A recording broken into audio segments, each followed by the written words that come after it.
Members of the committee, for the record, my name is Alyssa Margolin. I'm here this morning representing the New Hampshire Center for Nonprofits. We're the statewide association for New Hampshire's nonprofit sector, speaking in support of this legislation. Our organization supports the repeal of rents charged to sponsoring charities. While we can understand the history behind this, as has been noted in the current Gaming Commission, gaming has changed quite a bit. The landscape of gaming has changed quite a bit in New Hampshire. And at one point, what may have started in basements has now morphed into larger scale operations. I can understand initial investments in infrastructure, but revenues show that that is no longer needed. And sponsoring charities overall in the last 10 years have lost a significant percentage of revenues, while the overall revenue going to the charitable sector has increased in dollar amounts. The percentage of the overall yield of revenue is declined 10%. And we appreciate the discussion that's happened around trying to improve the landscape for both the sponsoring charities and the participants of gaming. But with that, I would just say we support rent repeal. There has been some stories of a very uneven landscape. Some charities being charged a very low amount, while others being charged up to 50% of the revenues made by sponsoring gaming. And because of that, and because of the evolution of gaming, we do support full rent repeal. Happy to take any questions. Thank you. Any questions? Seeing none, thank you. Thank you. Next up is Rick Newman, New Hampshire Charitable Gaming Operators Association.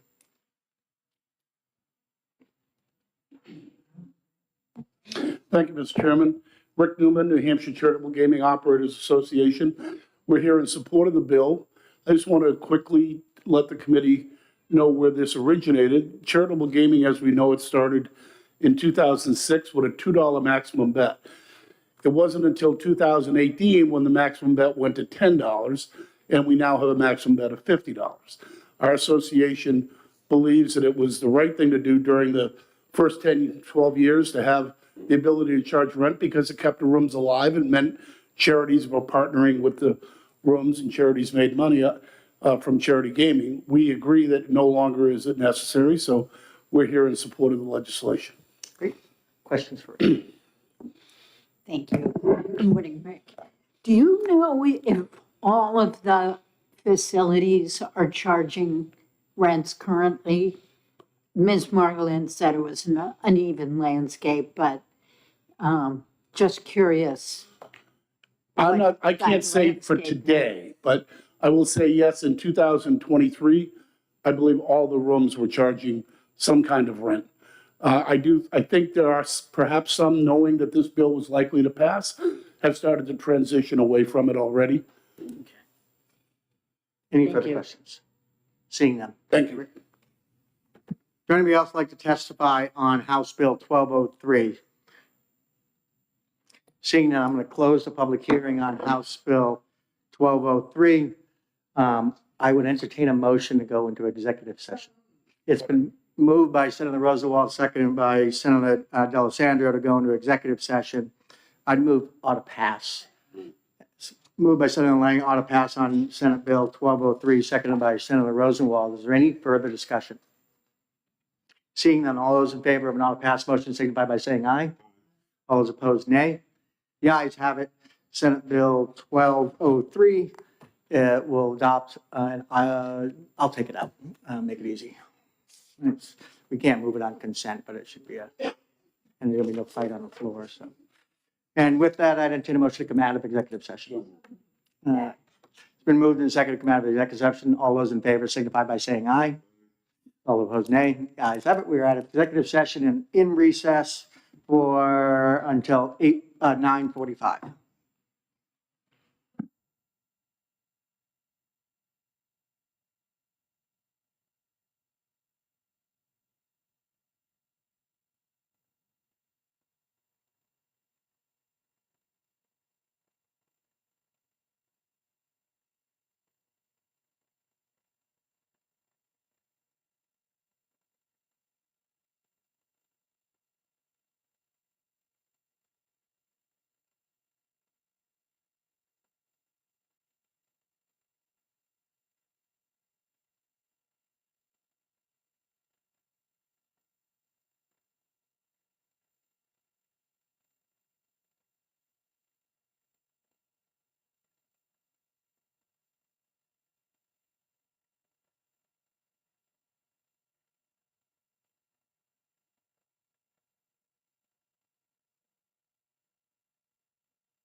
And I'd entertain a motion to go into executive session. It's been moved by Senator Rosenwald, seconded by Senator D'Alessandro to go into executive session. So Senate Bill 586 is our last Senate bill we'd like to exec and get out of committee.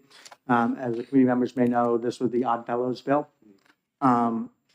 So as written, I had one issue with the bill, and it was on line 4, the shall verse in there.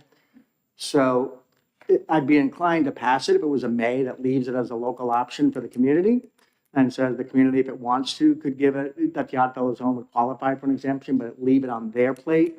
Or I could easily, if we want to leave it as shall, I'd be easily okay with an ITL as well. So I want to just have discussion and see what we think. What's the necessity of the bill? If we supplement may versus shall, they already have this authority.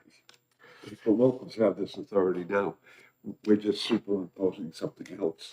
So my understanding, and I could be wrong, was that some, because it's not a 50C3, some municipalities are reading that to mean that they're not entitled, even though they're a charitable organization. And the idea being that this would be explicit, saying that this organization does qualify for this exemption, but it's still up to you whether you want to grant it. But it makes it clear that they're entitled to an exemption if the town wants to grant it versus leave it as a legal ambiguity. Well, if it provides clarity, I mean, I'd substitute may for shall, but it seems to me that the individual community now has the authority to do this. People apply for these all the time. They apply for abatements and apply for a status where we don't have to pay the tax. We get all kinds of things on the books now. And this is, I don't know why someone would, I don't know why we would be playing around with this, Well, I think if you remember the testimony from Patrick, I don't remember his last name.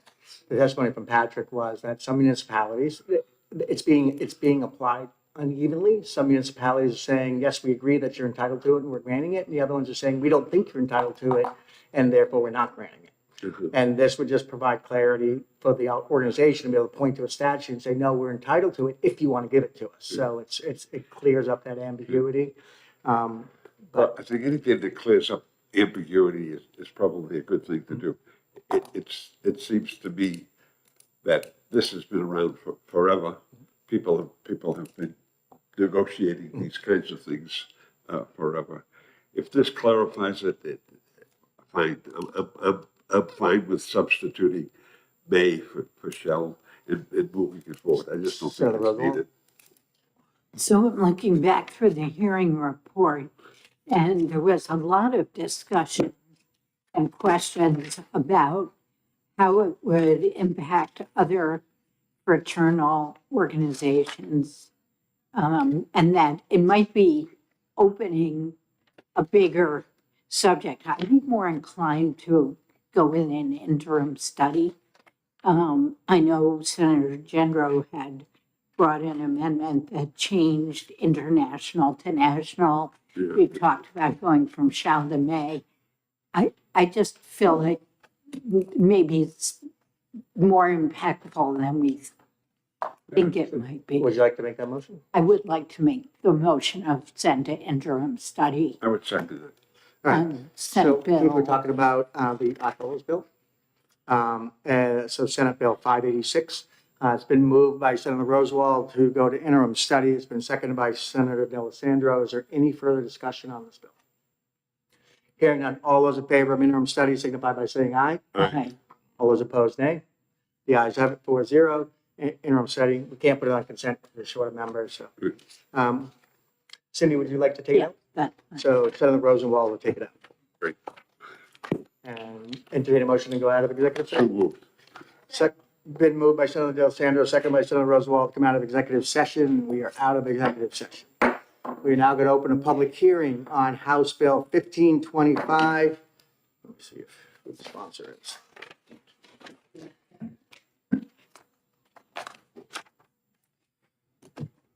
And neither Representative Doucette nor Representative or Senator Abbas are here. Keith, would you mind just introducing it? Chairman, it's my pleasure to introduce House Bill 1525 relative to historic horse racing. Thank you very much. Is there anybody here to, do we have a sheet on it? No one signed up. Great.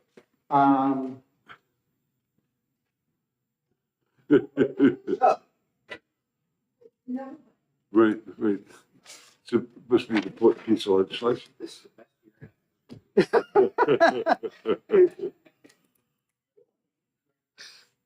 So, we're gonna have somebody here to explain the bill to us. Yeah. Thank you, Mr. Chairman. Rick Newman, New Hampshire Charitable Gaming Operators Association. I just wanted to, for the committee's information, this bill is sort of identical to Senate Bill 472 that you've already passed through the Senate twice, except that this bill makes the moratorium permanent or indefinite, and Senate Bill 472 had a 7-year extension. So we support Senate Bill 472. We'll be working to pass that in the House. I just wanted the committee to be aware that that's the situation. Okay, thank you. Thank you. Anybody else wants to testify on House Bill 1525? Seeing none, I'm gonna close, you have something, Lou? No, no, no. I'm gonna close the public hearing on House Bill 1525, and we are on recess until 10 o'clock.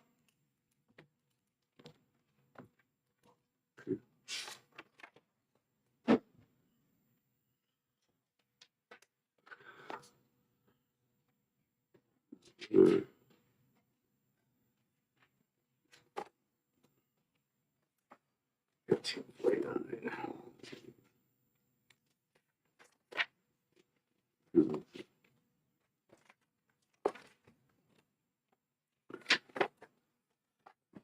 Rather rude to introduce, it's rather rude to bring a bill forward. Or to not show up. Right, right.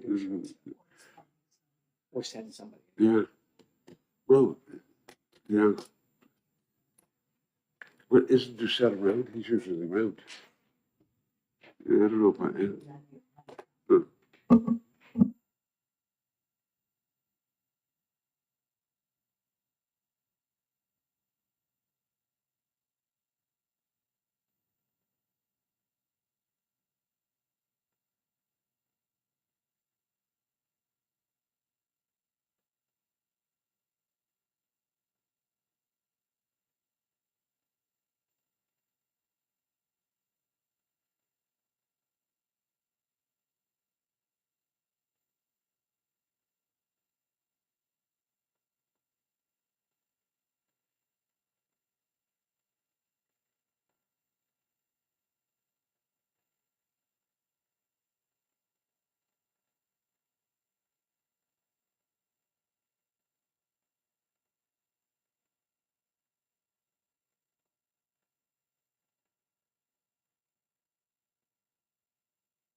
House Bill 1549. Senator Murphy, would you do the honors of introducing the bill? Mr. Chairman, it's my pleasure to introduce House Bill 1549, which is an act relative to buy-in amount for deductions collected during the operation of games of chance. Great. Thank you, and I'm going to recognize Mr. Newman to come and explain the bills to us.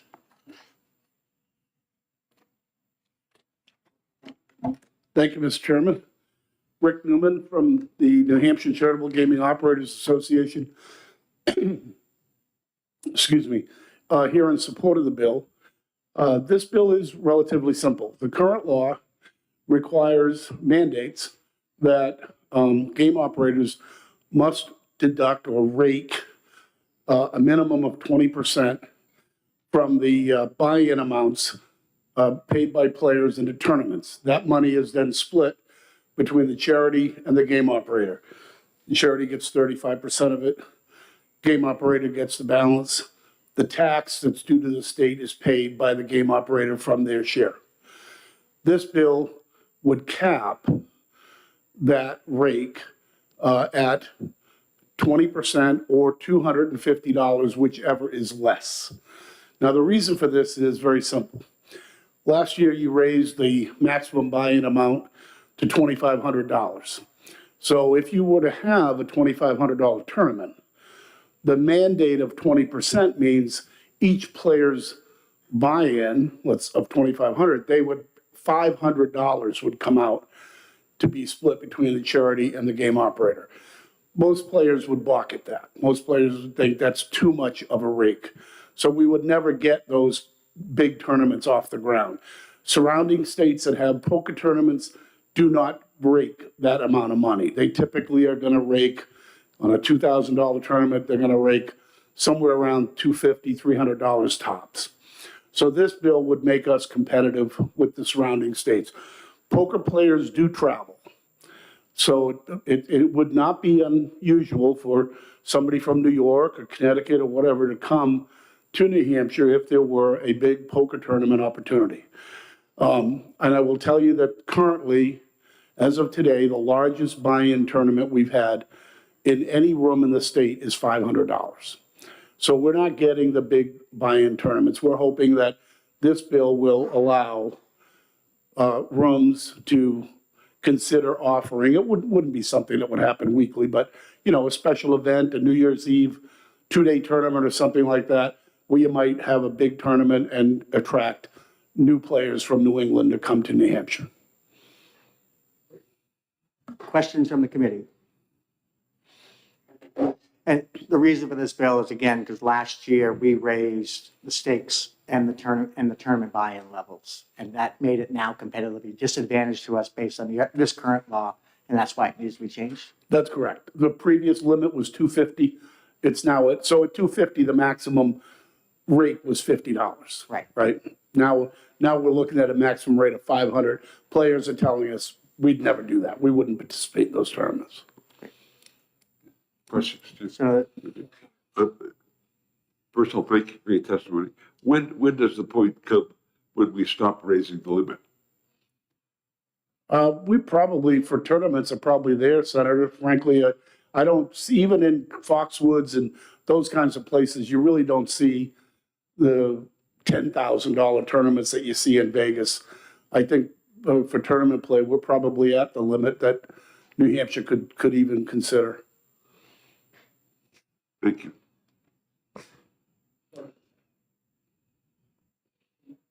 Thank you.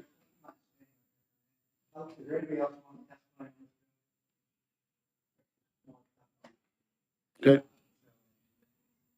So while we're in the public hearing part, I've distributed an amendment to everybody.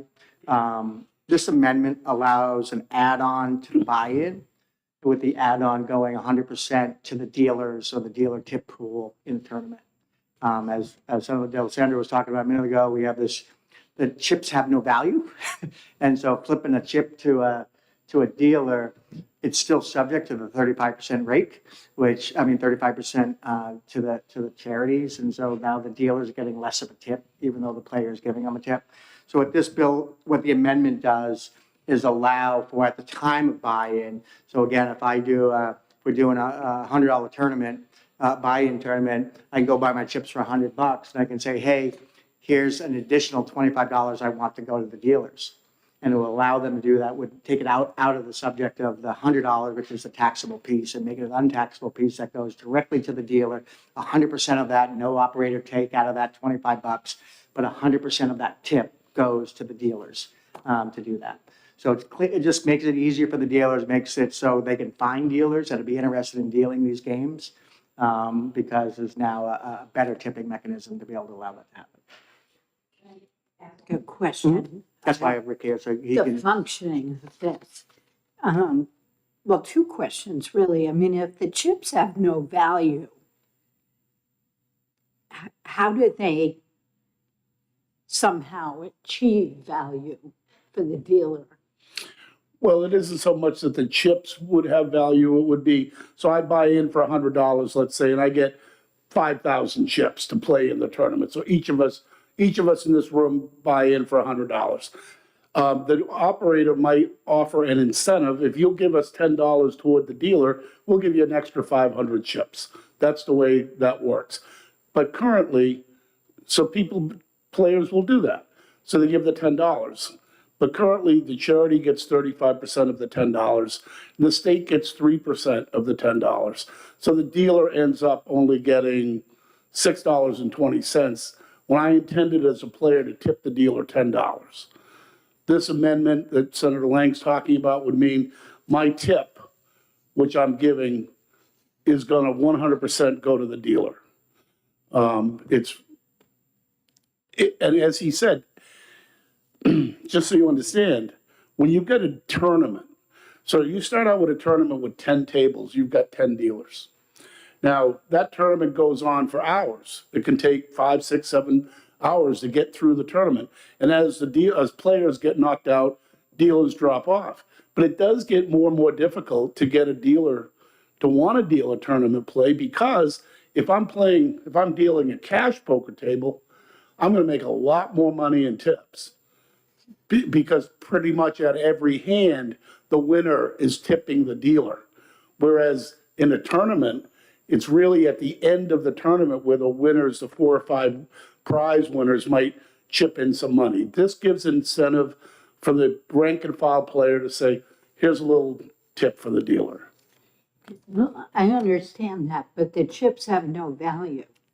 So if you're giving the dealer a chip, I get your point, Senator. Let me try to clarify. You don't actually give the dealer the chip.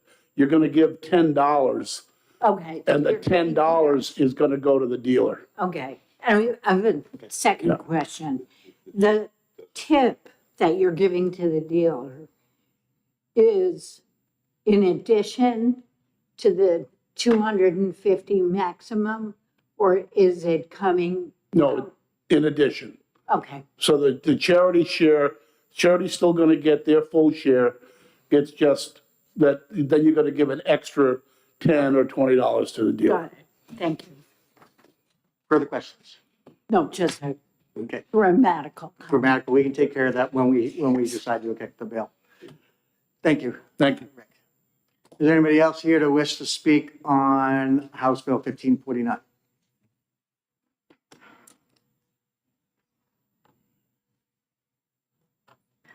Thank you, Mr. Chairman and members of the committee. For the record, Alyssa Margolin here representing the New Hampshire Center for Nonprofits.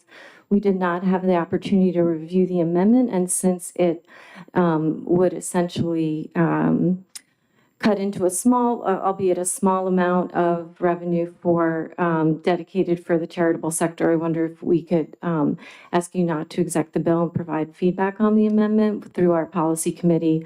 We now have a policy committee formed around charitable gaming. I will say in general to remind you, we are the sponsoring entities of gaming in the state. Obviously, we want to see folks who want to accept gratuity to be able to accept gratuity.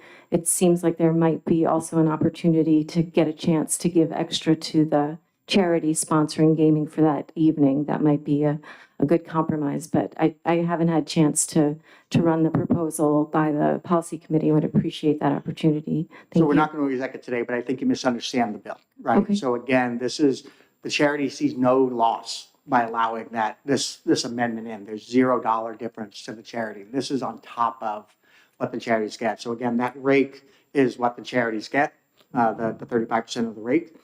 So the rate piece is relative to you, but the gratuity piece is on top of that and outside the charitable breakage or percentages, I should say, not breakage. It's a whole different discussion, but outside the percentages. So so just understand. I just want to make sure you're clear the tipping piece. When we decide, if a player decides to give $20 to the dealer outside of the buy-in, that has no impact to the charity whatsoever, but it does allow that 100% of the gratuity that was intended to go directly to the dealer.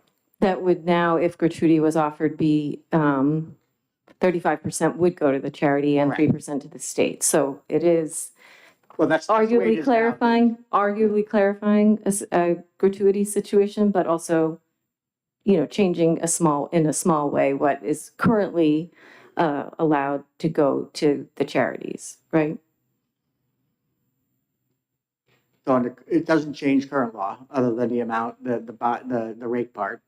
So it doesn't change that. Again, the amendment, what the amendment does is strictly if a player chooses to do an add-on, which is, again, outside of the current law.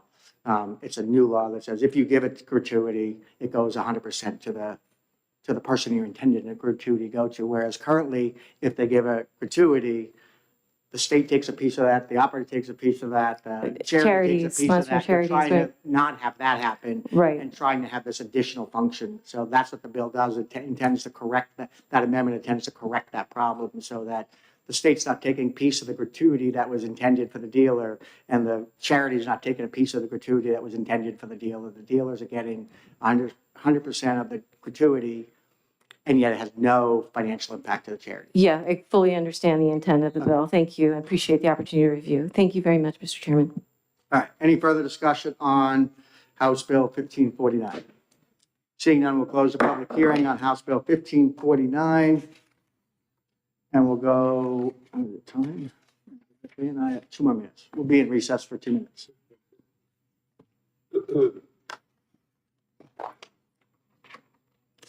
So 4 committee members, just a general discussion.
I can't think of a place I'd rather be. Chairman Lang, esteemed members, for the record, my name's I represent Mark McConkey. I represent the good people of Carroll County District 8. I'm here before you on House Bill 1631, The longest title, establishing commission to study revenue alternatives to the road toll registration charges, revenue alternatives to vehicle registration fees, and fund highway and bridge improvements. This commission has been in existence for the last couple of years. The problem always is it has had a one-year term, and by the time the governor gets runs through the process, we end up with a short window of 3 or 4 months to discuss this. This past year, or this year, when we were doing this work, we made tremendous progress, meeting every couple weeks. And we've been able to keep together the same group of stakeholders, Department of Environmental Services, Department of Transportation. Senator Chanley's been a wonderful member with us. Most of the work has come through the Public Works and Highways. We've had national consultants come in working with us at 0 fees. As you know, and I'll be brief, the revenue that we are receiving from the federal government and from the state mostly is derived from the amount of gasoline our residents and people coming to the state purchase. With much more fuel efficient vehicles, that's less revenue that's coming to us, and our needs grow. Nationally, it looks like we're going to end up going to some sort of vehicle miles traveled. We were hoping the federal government was going to get there before we had to address this. But we're looking at several models, of course, taking into concerns of privacy and so many other things. So I'm happy to answer any questions. I can tell you of all the commissions, except maybe one that Senator Lieu and I have served on, this is probably my favorite. We are actually getting a lot of work done and a lot of buy-in. The speaker, who is no fan of commissions, recognizes the need for this. And with that, I would be happy to take questions. Thank you for your testimony, and it sounds like you're channeling your inner Norm Major, who was a champion of this. Senator Roosevelt. Good morning. Good morning. So a couple questions. On line 10 of page 1, you refer to 6 members from the House. Yes.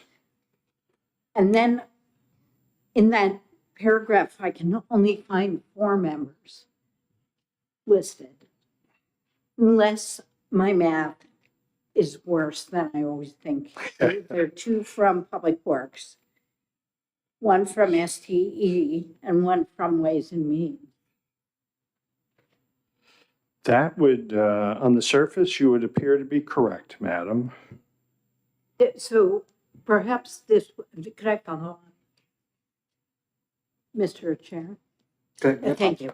So maybe this was done during the House process of amending it, but I'm also wondering, since of the 6 tasks, 5 of them have to do with revenues, whether there might not be a second member from Ways and Means, either in the House or the Senate.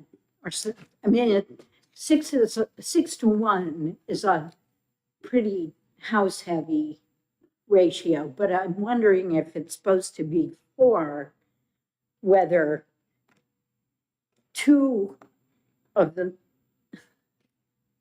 whether there just might be another member of Ways and Means, and maybe it's a Senate member. Thank you. Thank you for the question. The commission has been very successful by having science and technology there, Ways and Means there, and they have been totally engaged as DES and everyone else.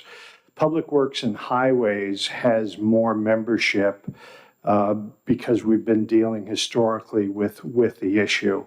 As to the number of 6 not being 4, you very well may be right, but I'd have to take a look at that and if that needs to be amended. We have had great success with Ways and Means, and I don't know that we would need a second, or if they want to join. President Rosal, I think the reason being is that somewhere we had an administrative rule change or a law change that talked about the number of legislative members as to be equal to or greater than a majority of the commission. And based on that, they have 7 other members, they need at least 7 legislators to be on it or more. So I think it probably got changed for that reason, to give it an equal number of legislators as compared to additional members, so that it meets that administrative criteria. But you're right, in the definition, we don't identify who the 2 other members are. Well, if I could follow up, I mean, line 9 does exempt the commission makeup from that statutory requirement because it has the notwithstanding. Notwithstanding. So, So we can adjust that to 4 in the committee. okay. And I do have another question. As long as we're talking about the commission makeup. I notice you don't have anyone from the trucking industry, the motor transports. You have car dealers, but I just wondered whether that was a voice that has historically not wanted to have input, or you've managed to get their perspective in another way, or whether, whatever. I'm curious. Thank you. The trucking industry has been in the room with us through all of these meetings. And I believe their representation, they're certainly being heard. Question. Thank you, Mr. Chairman. Thank you, Brother Cook. I think 2 things have become evident. We have problems with the highway fund, and they're exacerbating as we speak. I looked at some of the legislation that deals with fees. Some of those fees were constituted in 1953 and adjusted in 1978. Is that part of your study, to look at those and see what kind of a change could be made there? Thank you, Senator, for the question. Representative Mills, who's Public Works also, when we came into the commission this year, made sure that all past legislation to adjust fees and registrations and everything else was all brought into and kept in this body and distributed. And those hard choices are certainly coming up, and I fully expect we're going to address that. Great, thank you. Further questions? And our bill with regard to the loan we took from the federal government with regard to paving, we know that there's a time when we have to begin paying not only the interest, but the principal and interest. And we also know that the gas tax increase that we put together sunsets. What are we looking at as far as that's the impact of that on our ability to maintain our roads? Thank you. In a reasonable fashion. Yep. Thank you, Senator, once again. We have, as you're very aware of, we have a number of at least 500 miles of repaving every year just to keep our main and secondary roads in a condition. And through the process that you're talking about, which is about to sunset, in the very creative federal formula that the Senate had brought forward, we were able to just pay the interest for 15 years. And 15 years ago, sitting here or across the way, I thought this day would never come because it was so far out, but the day has come. And it's going, we're hoping to come out of this commission with recommendations. And I can remember the last time that this was brought forward to increase 4 cents. I and all members of Public Works were were put on the, with wanted signs posted everywhere. But we got through that. We were brave, and I think I know we're going to have to do that again. Further question?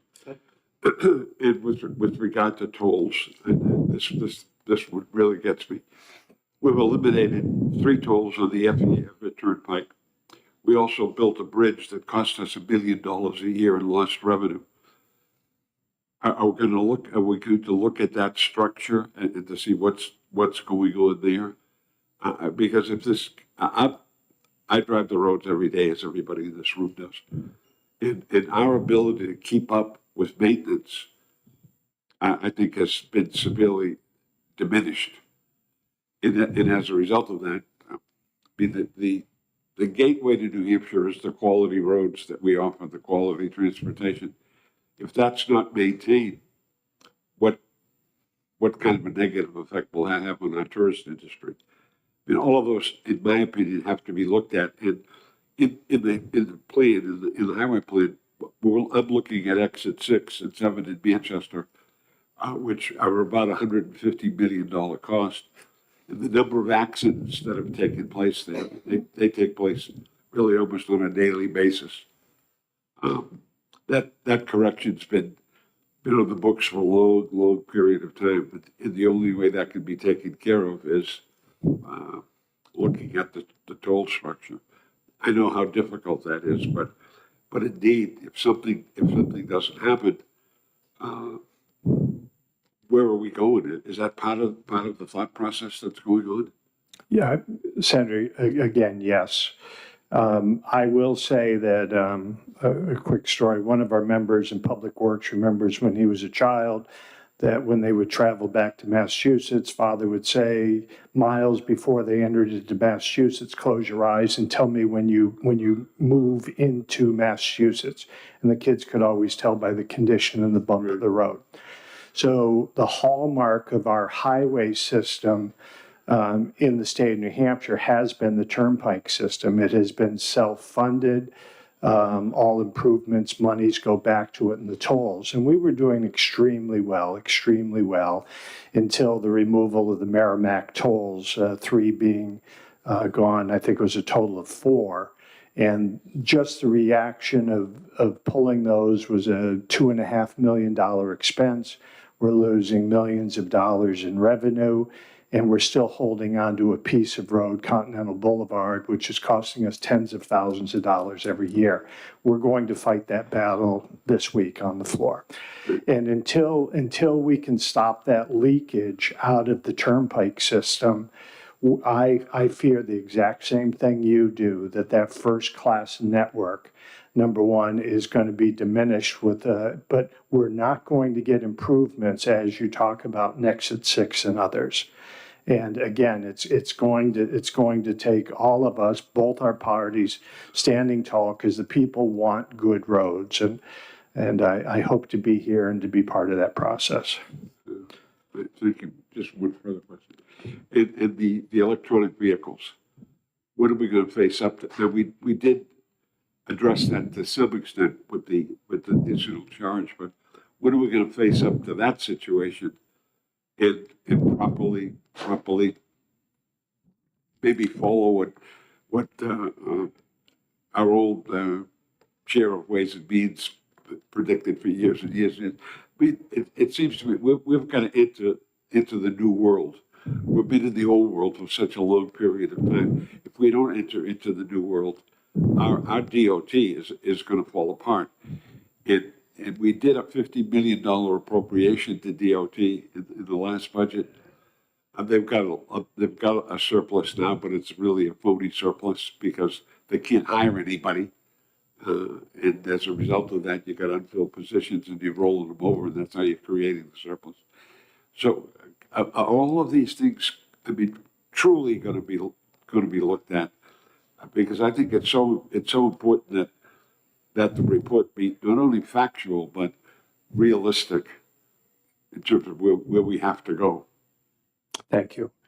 The commission on this revamp of the commission here is a 2-year term instead of a 1-year term. It is the intent that if this bill comes through the Senate in favor and heads to the governor, before we get there, we're going to go ad hoc committee out of Public Works and Highways. And the partners, once everyone knows it's going to happen again, the partners are going to be convened through Public Works. And we're going to start within 30 days of it passing, so that when the governor signs this, then we stay and keep that energy going forward. As far as EV, I believe that was the beginning of the question. The registration fee that's been put on the vehicles this year is going to be a boost, but it certainly isn't the final answer here. And many of the other states, including Hawaii throughout the country, are really trying to move to a combination of registration and then miles traveled. And we have to get there. Sure. Well, I appreciate the great work you've done and your commitment. Indeed, big problems that have to be solved. It's huge. Huge problems. But thank you, Jim. Thank you. Thank you for your I service. just have one question. This is a repeal, this is basically renewing or reenacting an existing commission. Is there any language change in this bill as compared to what was in the previous law? I believe there was brought into this, we merged in a request for a House bill that came in that was just wanted to discuss how revenue from car registrations is distributed, and we're going to include that in here. Other than that, everything else remains the same.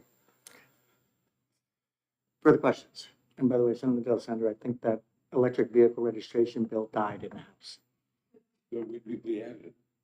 Didn't we put it in House Bill 2? Yeah, we did. Oh, we put it in the House bill too? Yeah. We did. I remember looking up and it was inexpedient to We legislate. did two things. So we do have a little bit. That was a $100 bill. I think it was $100. Yeah, $100 we ended up with. So, all right. Anything else for Representative McConkey? Seeing none. Thank you, sir, for coming in. Thank you, Mr. Chairman. If I were to close my eyes and think back, I'm sitting in front of many of my old House members. Thank you. Is there anybody else who'd like to speak on House Bill 1631? Seeing, oh, come on up, just introduce yourself.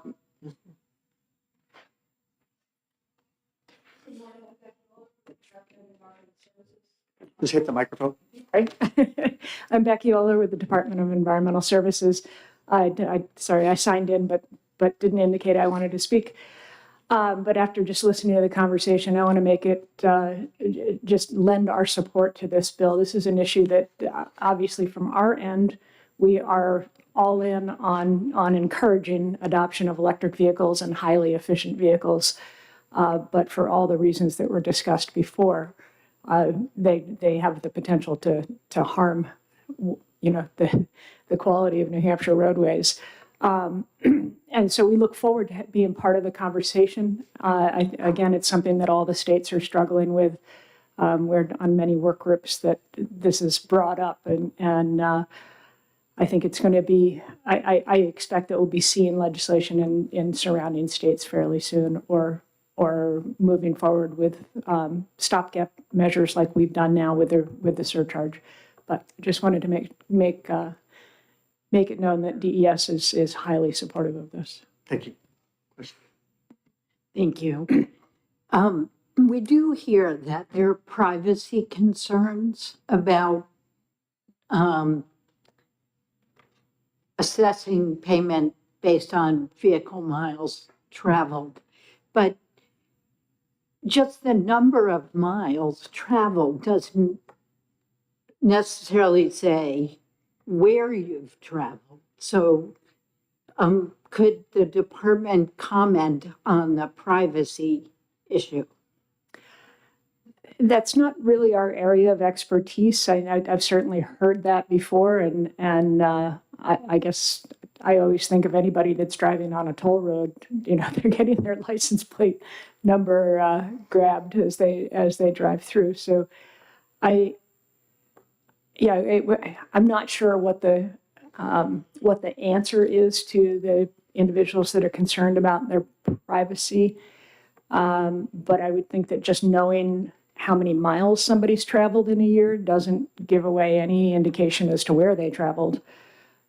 That is going to be one of the challenges. I mean, obviously, we get a lot of income right now on tolls from out-of-state vehicles. A lot of New Hampshire residents are doing a lot of their miles outside of New Hampshire.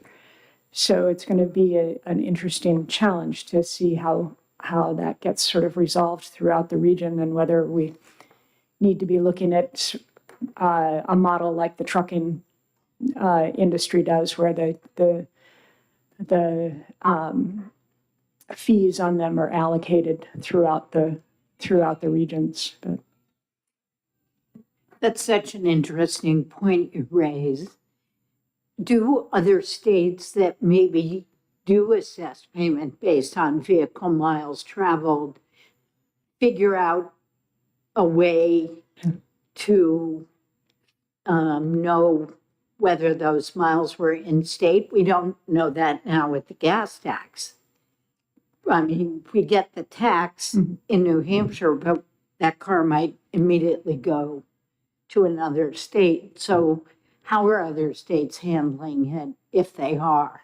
I'm not aware of any that have gone to a mileage-based fee yet.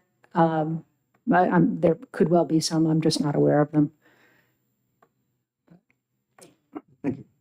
I can answer some of your question, because my first term in the House, this was the first bill I ever spoke on, not the commission, but assessing a fee. First time I ever went to the well was on a bill relative to this topic. And I know, like, Oregon tried a GPS model, which quickly failed. Other states have used vehicle either registration or vehicle inspection, because you log the miles into every year you get an inspection, so you can put the miles in. But the argument then starts stemming around the weight of the vehicle, right? Because obviously the heavier the vehicle, the more damage is done to the road. So those vehicles get charged more for the miles they drive. The argument of how many miles are in the state of New Hampshire, there was a lot more that also started rumbling in, like, how do you allocate this? And then the whole argument is that registration fees based on any of that puts the onus on New Hampshire citizens versus our tourism industry, which puts an awful lot of pain on our system as well. So that the commission's got its work cut out for it. Yes, Given all yes. those factors, so. Yes. I will also offer that, you know, we have some federal funding that we are working to install electric vehicle charging infrastructure around. Obviously, right now, there is no equivalent of gas tax that's assessed for EV charging. And most people do their charging at home. I own an EV, and I think last time I looked, 97% of my charging was just done out of my garage. So it's going to be an interesting transition. I think I don't know if you know, Ms. Representative McConkey, but I think ST&E last year had a bill relative to public charging stations and trying to put the equivalent of a gas tax on public charging stations. And my understanding that went nowhere too. So they were trying to, again, make the equivalent of a gas tax for someone from Massachusetts that drives to Loon Mountain to ski and needs to plug their car in. Yeah, we get some sort of tax, but I do know there's been some efforts in that direction. But again, I think that's something the commission will take up to Right. deal with how they deal with that. So, anything else? Seeing nothing. Hopefully it'll be the 4 members in the House. With that, I'll close the public hearing on 1631. Is there anything else we need to discuss? I think I talked to you guys already about next week. We are going to meet 9:30. We're going to put the 5 remaining House bills that we currently have on the docket for public hearings. And then we'll figure out when we want to do an exec session and whether or not anything else is coming over from the House. But as of last night, with the last batch we got assigned to us, we have 5 remaining House bills that need public hearings. So, good. Everybody okay with next week? I know. To clean this. To 4.